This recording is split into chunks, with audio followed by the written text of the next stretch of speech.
जय जय श्री राधे, जय जय श्री कृष्णा। मित्रों, मैं पंडित महेश पाड़ासीधाम वृंदावन से आपका अपना चैनल ज्योति सेवा वृंदावन, उसी चैनल के माध्यम से सभी दर्शकों का हार्दिक स्वागत है। आज की बात करते हैं मिथुन राशि की कि मिथुन राशि वालों का जून का जो महीना है वो कैसा है। मिथुन राशि की जो मंथली प्रेडिक्शन है आपके सामने है। आज जून 2024 राशिफल आपके सामने लेकर हाजिर हैं। 1 जून से 30 जून तक का आपका राशिफल बताएंगे। ये महीना आपके लिए कैसा रहेगा। ये कैलकुलेशन जो हम लोग करते हैं ये ग्रहों के गोचर के आधार पर होती है। अब कई बार क्या होता है कि किसी जातक की जो कुंडली है या जो समय चल रहा है वो कई बार हमारे बताए अनुसार ठीक होता है और कई बार उसको सूट नहीं करता है। तो यहाँ सूट नहीं करता है तो इसको हमारे हम जो वीडियो बनाते हैं, ये प्रोग्राम आपके सामने भेज रहे हैं, ये प्रोग्राम गलत नहीं है। हो सकता है आपकी कुंडली में आपका ग्रह गोचर अच्छा ना हो, ग्रहों की स्थिति अच्छी ना हो, महादशा क्या है, अंतरदशा क्या है, ग्रहों का गोचर आपके क्या है, ग्रहों की स्थिति क्या है। तो कई बार उनके अनुसार भी आपके हम जो गोचर बता रहे हैं वो आपके हिसाब से सूट नहीं हो पाता है। तो उसके लिए आपको अपनी कुंडली भेजें, कुंडली का विश्लेषण कराइए, किसी से भी कराइए, आपको सब पता चल जाएगा कि दिक्कत कहाँ है, कैसे है। हमारे यहाँ एक बड़ों का अभिवादन करने के लिए बहुत ज़्यादा जोर दिया जाता है कि आप बड़ों का अभिवादन कीजिए। एक संस्कृत में श्लोक भी आता है, अभिवादनशीलस्य नित्यं वृद्धोपसेवन चत्वारि तस्य वर्धन्ते आयुर्विद्या यशोवनम। बड़ों का अभिवादन करने वाले मनुष्य की और नित्य वृद्धों की सेवा करने वाले मनुष्य की आयु, विद्या, यश और बल हमेशा ही बढ़ता रहता है, उसमें कभी कोई कमी नहीं आती। इसलिए जो बड़े बुजुर्ग हैं उनकी सेवा अवश्य करनी चाहिए। बात करते हैं कि ग्रहों का जो गोचर है क्या पोजीशन आपके सामने उनकी आने वाली है। अभी जो स्थिति है ग्रहों की, मिथुन राशि से 12वें घर के अंदर बुध, सूर्य, शुक्र और बृहस्पति 4 ग्रहों का चतुर्ग्रही योग बना हुआ है। मंगल अभी आज 1 जून को आपके लाभ भाव में गोचर करने जा रहे हैं। राहु 10वें भाव में गोचर कर रहे हैं। काफी समय से पीछे अंगारक योग बना हुआ था मंगल राहु का, वो 1 जून को समाप्त हो जाएगा। बहुत अच्छा रहेगा क्योंकि राहु यहाँ फ्री हो जाएंगे, स्वतंत्र हो जाएंगे और मंगल भी स्वतंत्र होकर आपको लाभ देंगे। शनि का गोचर आपके भाग्य में हो रहा है कि शनि आपके 9th हाउस में बैठे हुए हैं, भाग्य में स्वराशि के हैं, कुंभ राशि के। गोचर बहुत दिनों से कर रहे हैं और अभी काफी समय तक वही रहेंगे। केतु का जो गोचर है वो आपको 4th हाउस में। चंद्रमा को अगर देखते हैं तो आपकी अगर मिथुन राशि है तो चंद्रमा आपकी राशि में होंगे, तो चंद्रमा का जो गोचर है वो आपकी राशि में है। अब बात करते हैं सबसे पहले आपको स्वास्थ्य की। देखिए, स्वास्थ्य के लिहाज से मिथुन राशि बहुत सशक्त राशि होती है। जल्दी से इनको कोई सर्दी, जुकाम, बुखार इस तरह की जो छोटी मोटी दिक्कतें हैं इनको आती नहीं है। मिथुन राशि बहुत पावरफुल राशि होती है क्योंकि ये लोग बहुत मेहनती होते हैं और जो मेहनती लोग होते हैं वो जल्दी से बीमार नहीं पड़ते हैं। ये एक हकीकत बात है। जो आदमी जितना ज़्यादा एक्टिव रहेगा, जितना ज़्यादा वो फिजिकली एक्टिविटी करेगा, उतना ही उसको ज़्यादा से ज़्यादा लाभ प्राप्त होगा। तो आप भी अगर फिजिकली एक्टिविटी कम करते हैं तो आपको थोड़ी सी बढ़ा देनी चाहिए। आपका जो राशि स्वामी है बुध देवता, ये 14 जून तक रहेंगे आपके 12वें घर में और उसके बाद ये अपनी ही राशि में मिथुन राशि में इनका गोचर होगा और यहाँ ये एक भद्र नामक जो पंच महापुरुष योग है उसको बना करके बैठे। बुध अपने घर में भद्र योग बना के बैठा है, बहुत बड़ी बात होती है, छोटी बात नहीं है। इनके साथ राजयोग बनाते हुए शुक्र देवता भी 12 जून को यहाँ पहले ही पहुंच लेंगे, 2 दिन पहले आ जाएंगे मिथुन राशि के अंदर। तो यहाँ बुध का और शुक्र का राजयोग आपके लिए 14 जून से लेकर के 30 जून तक बनेगा।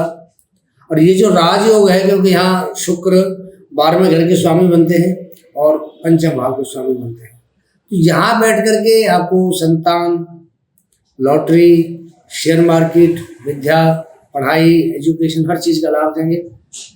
और बुध के साथ बैठ करके ये राजयोग जो निर्माण होगा ये एक तरह से लक्ष्मी योग कहा जाता है। यहाँ इसको लक्ष्मी योग की संज्ञा दी गई है। शुक्र और बुध को लक्ष्मी योग कहा जाता है। बहुत बढ़िया योग होता है। तो 14 जून से लेकर के 30 जून तक योग बनेगा, तो बहुत अच्छा योग रहेगा। सूर्य देवता भी आज 14 जून को रात को गोचर करेंगे, तो 15 जून से मान के चलिए कि 15 जून से यहाँ सूर्य देवता भी बुध, शुक्र और सूर्य, ये 3 ग्रहों की युति होगी। और साथ में यहाँ चंद्रमा भी बैठा हुआ है, क्योंकि मिथुन राशि है, तो चंद्रमा होगा जब इंडिकेशन देगा तो तभी राशि बनेगी। तो यहाँ एक तरह से आप ये मान के चलिए कि छुपा हुआ चंद्रमा, तो बाकी 3 ग्रहों का त्रिग्रही योग यहाँ बना हुआ है। अब सूर्य तीसरे भाव के स्वामी है, शुक्र पंचम भाव का स्वामी है, और जो बुध महाराज है वो आपके लगन के स्वामी, राशि के स्वामी।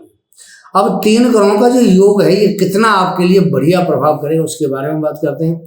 आपके करियर के बारे में, आपके लाभ के बारे में, काम के बारे में, आपकी विदेश यात्रा के बारे में, आपके दाम्पत्य जीवन के बारे में, आपके धन के बारे में सारी बात करेंगे। पहले बात करते हैं धन की। धन के स्वामी बनते हैं चंद्र देवता, और चंद्र देवता इस समय आपकी लगन राशि में बैठे हुए हैं। और साथ में जब 14 तारीख को यहाँ बुध शुक्र दोनों का युति होगी, तो चंद्रमा इनके साथ बैठ के धन योग बनाएंगे आपके लिए। बुध और शुक्र वैसे भी लक्ष्मी योग बनाते हैं, चंद्रमा का जब इनको साथ मिलेगा तो ये आपके साथ एक तरह से धन योग का निर्माण होगा। तो मिथुन राशि वालों के पीछे जो परेशानियां, फाइनेंशियली पोजीशन उनकी जो खराब थी या दिक्कतें उनको आ रही थी, पैसे के लिए परेशान हो रहे थे, ये जो समस्या है, ये समस्या इनकी 14 जून से खत्म हो जाएगी। 14 जून के बाद में मिथुन राशि के पास में पर्याप्त पैसा होगा, पर्याप्त धन होगा, सेविंग कर पाएंगे। और बुध यहाँ 4थे भाव का स्वामी भी बनता है।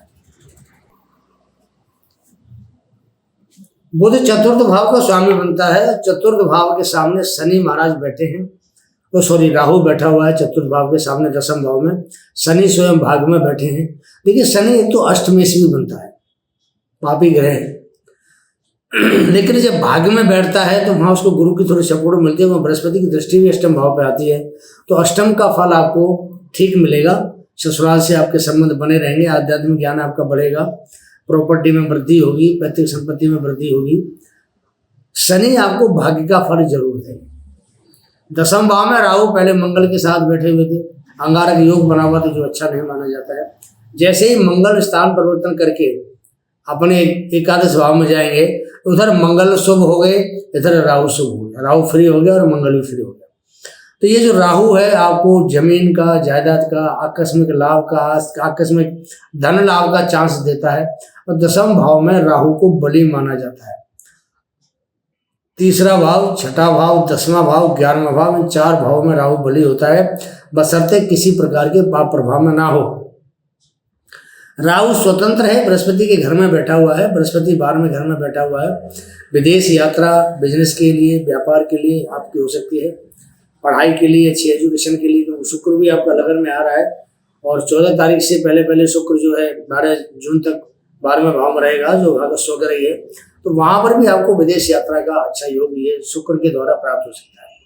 और उसके बाद में फिर बृहस्पति के द्वारा प्राप्त होता है। अच्छी उच्च शिक्षा के लिए, व्यापार के लिए, बिजनेस के लिए अगर आप विदेश जाना चाहते हैं तो ये युति जो थी बृहस्पति की, अब बृहस्पति स्वतंत्र हो जाएंगे बिल्कुल अपने 12वें भाव में।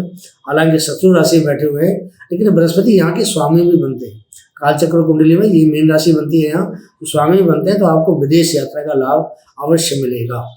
10वें भाव के स्वामी बृहस्पति बनते हैं, तो व्यापार की आपकी यात्रा हो सकती है, और उस व्यापार से आपको धन लाभ। मंगल आपके लाभ भाव में बैठे हैं। मंगल का काम आपको इनकम सोर्सेज से लाभ देना। आपके कई इनकम सोर्स हो सकते हैं। मंगल 1 जून को आ रहा है, 1 जून के बाद यहाँ 30 जून तक रहेंगे। तो पीछे आप 1-1.5 महीने से पैसे के लिए परेशान थे, किसी को पैसा दे दिया, वापसी नहीं मिला, पैसा कहीं फंस गया, वापसी नहीं आया, पेमेंट किसी से लेनी है नहीं मिली, या उधार किसी को दे दे वो पैसा नहीं मिला। 1 जून के बाद ये सब समस्या खत्म हो जाएगी। जिसको आपने पैसा दिया है उससे आपको पैसा वापस मिलेगा। पेमेंट जहाँ आपकी फंसी हुई पेमेंट आपकी वापस आएगी, क्योंकि मंगल बहुत ही बढ़िया प्रभाव ले करके एकादश भाव में आए हैं। मंगल की मेष राशि है, अपनी राशि है, और अपनी राशि में जब ग्रह बैठता है तो बहुत बली होता है। और मंगल वैसे भी ये त्रिशदाय भाव है, उपचय भाव कहते हैं, 11वां भाव, यहाँ बैठ करके आपको हर तरह के लाभ देने के लिए ये सक्षम है, और खास करके फाइनेंशियली पोषण बनाने के लिए बहुत सक्षम है। क्योंकि मंगल देवता आपके 6ठे घर के स्वामी बनते हैं। 6ठा घर हमारा धन त्रिकोण का दूसरा भाव होता है, तो धन के लिए आपको दिक्कत बिल्कुल भी मंगल नहीं होने देगा। बात करते हैं आपके दाम्पत्य जीवन के बारे में। 12 जून को शुक्र का गोचर मिथुन राशि में हो रहा है, बुध का भी गोचर 14 जून को हो रहा है, सूर्य का गोचर भी 14 जून की रात को हो रहा है। तो ये त्रिग्रही योग बनेगा मिथुन राशि के अंदर। यहाँ बैठ करके ये बहुत ही उत्तम योग है। गुरु पीछे अस्त थे, बृहस्पति उदय हो चुके हैं 2 जून को, तो बृहस्पति आपको पूर्ण फल देंगे।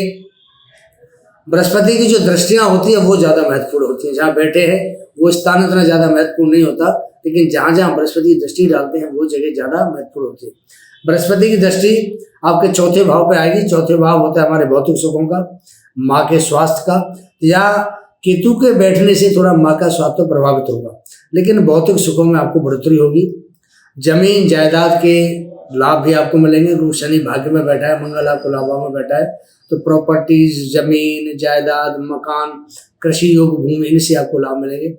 अगर मिथुन राशि वाले टीचिंग का काम करते हैं, अध्यापक हैं, या कहीं किसी स्कूल में या यूनिवर्सिटी में प्रोफेसर है, ऐसे लोगों के लिए बहुत अच्छा है, क्योंकि राहु बैठा है। राहु बहुत अच्छा है, इनको एक ग्रोथ देगा, एक ऊंचाई देगा। 10वें भाव में बैठ के बहुत अच्छी पोजीशन होगी। शनि या मंगल से संबंधित अगर कोई जातक काम करता है, देखिए मंगल के संबंधित काम है जमीन जायदाद को बेचना खरीदना। शनि के काम है मकानों को बेचना बनाना खरीदना। माइंस का भी काम है, कोयले की माइंस है, पत्थर की माइंस, इनके भी काम है शनि के। और शनि का जो मेन काम है वो लोहे लंगड़ का जो सामान होता है, लोहे का, स्टील का मैन्युफैक्चरिंग है, बेचना खरीदना, ये सारे काम शनि से संबंधित काम है। तो जो लोग शनि से संबंधित काम करते हैं भाग्य उनको सपोर्ट करेगा। जो मंगल से संबंधित जमीन जायदाद का काम करते हैं, दवाइयों का काम करते हैं, ईंट भट्टे का काम करते हैं, उनको मंगल से लाभ होगा। होटल रेस्टोरेंट का काम करते हैं उनको लाभ होगा। तो मंगल भी बहुत अच्छी पोजीशन में, शनि बहुत अच्छी पोजीशन में, और राहु भी बहुत अच्छी पोजीशन में यहाँ आपके लिए एक अच्छा प्रभाव लेकर के बैठे हैं। तो ये जो महीना है ये आपके लिए इतना महत्वपूर्ण कह सकते हैं कि आपने जो सोचा नहीं होगा वो इस महीने में आपके साथ हो सकता है। अप्रत्याशित लाभ आपको मिल सकता है, क्योंकि राहु भी आकस्मिक लाभ देने में हुनर माहिर होता है। केतु आपका चौथे भाव में बैठा है, तो ये बार बार आपको ये सोचने के लिए विवश करेगा इस महीने के अंदर, मैं क्या करूं अपनी ज़िंदगी को आगे बढ़ाने के लिए, क्या नहीं कर पाया मैं ज़िंदगी के लिए, बार बार इस बारे सोचने के लिए आपको विवश करेगा। बाकी ग्रह आपके सब अनुकूल है। जो पढ़ने वाले छात्र उनके लिए बहुत अच्छा समय है, क्योंकि स्वयं शुक्र देवता आपकी लगन में बैठे हुए हैं। तो लव मैरिज, प्यार, रिलेशन, इनके लिए भी अच्छा समय है। तो 12 जून के बाद तो शुक्र जब आपके लगन में बैठेंगे तो ये आपके लिए लव, रिलेशन, विद्या संबंधी और विवाह संबंधी सारी जो दिक्कतें हैं सबको दूर करेंगे। तो शुक्र की दृष्टि 7वें भाव पर भी आती है। विवाह योग जो जातक है उनकी शादी का भी साधन बनेगा, प्रस्ताव बनेगा। और जो प्यार, मोहब्बत, लव रिलेशन वाले जो जातक होते हैं, कपल्स होते हैं, उनके लिए भी शुक्र यहाँ बढ़िया प्रोग्राम बनाएंगे। तो शुक्र की युति लगने इसके साथ हो रही है। शुक्र हमें भौतिक सुखों के देने वाले हैं। प्यार मोहब्बत का जो ये जो रिलेशन होता है इसको भी देने वाले, बढ़ाने वाले होते हैं। लव मैरिज वगैरह भी कराने वाले होते हैं। तो यहाँ पर जब शुक्र और बुध की युति होगी तो जो लव मैरिज करने वाले बच्चे हैं उनकी हो सकती है, कोई दिक्कत नहीं। विवाह शादी के संबंध बनेंगे, क्योंकि शुक्र की, राहु, बुध की और साथ में सूर्य की, तीनों की दृष्टि 7वें भाव में पड़ती है। यहाँ जब दृष्टि पड़ती है, जिसके जो स्वामी बनते हैं वो है बृहस्पति महाराज। और बृहस्पति महाराज 12वें घर में बैठ करके बहुत ही अच्छा आपके लिए योग बना रहे हैं शादी का, विवाह। पीछे हस्त थे, उदय हो चुके हैं, कोई दिक्कत नहीं है। हालांकि शादी अभी नहीं हो रही इस महीने में, शादी होंगी जुलाई में, लेकिन योग बनेंगे तो आपकी बात पक्की हो सकती है। दाम्पत्य जीवन सुखी रहेगा, कोई दिक्कत, कोई परेशानी इस महीने मिथुन राशि वालों को दाम्पत्य जीवन में नहीं आएगी। धन की आवक अच्छी रहेगी। मंगल की पोजीशन बहुत स्ट्रांग है, राहु की पोजीशन बहुत स्ट्रांग है, शनि की पोजीशन बहुत स्ट्रांग है। हालांकि शनि की दृष्टि मंगल पर जा रही है, लेकिन मंगल वहाँ स्वग्रही बैठे हैं, लाभ भाव में बैठे, लाभ को बढ़ाएंगे, कई गुना लाभ बढ़ा देंगे। आपके इनकम के कई सारे सोर्स होंगे। तो ये जो पोजीशन है इस महीने मिथुन राशि वालों की बहुत अच्छी पोजीशन है, स्ट्रांग पोजीशन है। ज़्यादा कहने का कोई फायदा नहीं है, क्योंकि आप ग्रह देख ही रहे हैं, आपके सामने है ग्रह गोचर। कुंडली में पीछे चार्ट आ रहा है, आपके सामने ग्रहों का गोचर आ रहा है। ये पोजीशन बहुत स्ट्रांग पोजीशन कहलाती है और मिथुन राशि वालों के लिए बहुत बढ़िया बैलेंस गुड पोजीशन है। तो ये जो प्रोग्राम है मैं यही समाप्त करता हूँ। उपाय के लिए कोई खास नहीं है। बृहस्पति के बारे में अगर कुछ उपाय करना चाहें तो आप बृहस्पतिवार के दिन केले की पूजा करें तो बृहस्पति भी आपको बहुत अच्छा प्रभाव देगा। क्योंकि बृहस्पति थोड़ा शत्रु राशि में बैठे, थोड़ा दबाव तो होता ही है, तो थोड़ा अगर केले की पूजा करेंगे तो आपके लिए बहुत अच्छा प्रभाव बृहस्पति की तरफ से होगा। तो बृहस्पति सबसे महत्वपूर्ण ग्रह है कि हमें बहुत सारी चीज़ों को देने वाले हैं। अगर कहीं बृहस्पति दबते हैं, इसी प्रकार दबाव में होते हैं तो थोड़ी दिक्कत आती है। हालांकि दबाव ज़्यादा नहीं है, शत्रु राशि में बैठे हैं, लेकिन फिर भी 12वां घर शत्रु राशि कुछ दबाव बनता है। तो आप केले की पूजा करें बृहस्पतिवार के दिन, आपको बहुत लाभ रहेगा।